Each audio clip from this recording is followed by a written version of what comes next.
ஐயா சுவாமி எல்லார் கனவுலயும் வரதா நெறைய பேர் சொல்றாங்க.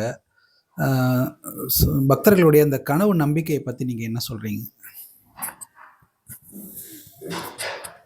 நம்ம தூங்குற சமயத்துலலாம் எதை பற்றி நினைக்கிறோமோ, எதை பற்றி எப்பயும் நினச்சிட்டே இருக்கோமோ, அது தூங்குற சமயத்திலே நம்ம மனசுக்குள்ளே நிழலாடும்ல. விடாமல் சுவாமியே நினச்சிக்கிட்டு இருந்தா, சுவாமியுடைய சொரூபம் நம்ம ஆழ்ந்த தூக்கத்தில் இருக்கும்போது நமக்குள்ளே வரும்ல. ஆனால் சாமி மட்டும் இல்லை, சாமியோடு சேர்ந்து பல விஷயங்கள் நினச்சா, நம்ம ராத்திரி தூக்கத்துலேயும் ஒரு குழப்பமான ஒரு கனவுகள் தானே வரும். சுவாமி கனவுல வருவார். எப்போ? பகலில் நீங்கள் நினச்சா.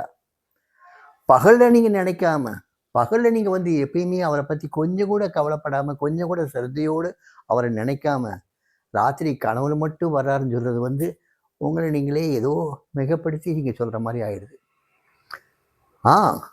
உங்களுக்கு ஏதாவது ஒரு ரூபம் தெரிஞ்சிருக்கலாம். அந்த ரூபத்தை வந்து நீங்கள் சுவாமியாக சித்தரிச்சிக்கலாம்.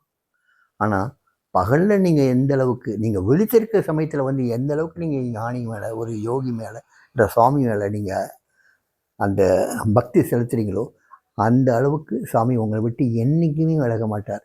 உங்களுடைய விழிப்பு நிலையிலே விலக மாட்டார். உங்களுடைய நித்தில நிலையிலே விலக மாட்டார். எப்பயுமே உங்களுடைய இருப்பார். அந்த ப்ரெசன்ஸை நீங்கள் உணரலாம். எப்பயுமே உணரலாம். இதில் உண்மையே இருக்குது. தன்னை வெளிப்படுத்திக்கணும், தன்னை காட்டிக்கணுங்கிற ஒரு இதுவும் இருக்கும். சில பேர் உண்மையை சொல்லுவாங்க. சாமி என் கனவுல வந்தார், இதை செய்ய சொன்னார். ஆனால் ஜென்ரலாக கனவுல வந்து இதை செய்ய சொன்னார்னு சொல்கிறது வந்து மக்கள் யாருமே வெளியே சொல்ல மாட்டாங்க. உண்மையிலேயே நடந்ததுன்னா அதை செஞ்சுட்டு அவங்க பாட்டில் அவங்களும் சாமியமாக இருந்துருவாங்க.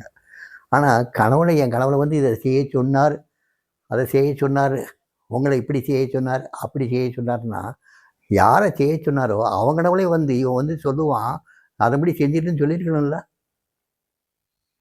ஆனால் அப்படி சொல்லலையே.